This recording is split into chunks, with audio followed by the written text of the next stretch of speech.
la grâce et la miséricorde de Dieu soient sur vous, auditeurs, auditrices, chers frères, chères sœurs de la Cité des Bienheureuses et des Bienheureux. Nous sommes heureux de vous savoir connectés pour suivre notre quotidien rendez-vous de la Sentinelle. Aujourd'hui, je voudrais qu'on s'entretienne dans ce temps de la Pentecôte, parce que nous sommes dans le temps liturgique de la Pentecôte.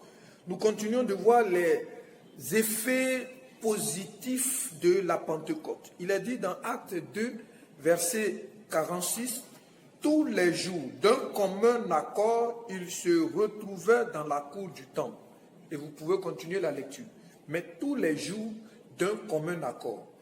Voilà, la Pentecôte, donc l'esprit de la puissance, l'esprit de la révélation, a pour objectif d'agir tous les jours. Et tous les jours d'un commun accord. Il y a une communion qui les caractérisait. Ils étaient un dans la pensée, ils étaient un dans les faits et gestes. Frères et sœurs de la Cité des Bienheureuses, tous les jours, nous devons être un. C'est important. On peut être un sans se voir physiquement, sans se toucher physiquement. Mais il faut être un dans notre agir, la communication, appeler, savoir comment l'autre va, c'est important. Ce n'est pas le pasteur seul qui doit le faire. Il faut donc continuer les bonnes habitudes acquises pendant le temps du confinement, à savoir appeler au moins 3 personnes. Même si on se voit maintenant, il faut appeler celles qu'on ne voit pas ou celles qu'on n'a pas encore vues depuis que nous avons entamé, n'est-ce pas, le déconfinement. Tous les jours, il faut faire un geste dans le sens de la communion fraternelle.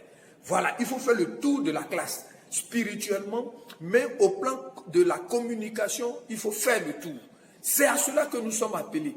Parce qu'on ne peut pas restaurer si chacun est confiné moralement, spirituellement dans sa maison.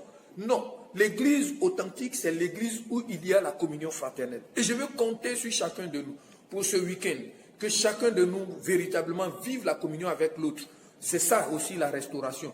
Tout à l'heure, nous allons nous retrouver pour notre hebdomadaire rendez-vous, le torrent de Kérit. Mais d'ici là, que la grâce de Dieu vous mette en mouvement pour que tous les jours, nous soyons d'un commun accord dans la réalité de la restauration. Shalom, shalom, shalom.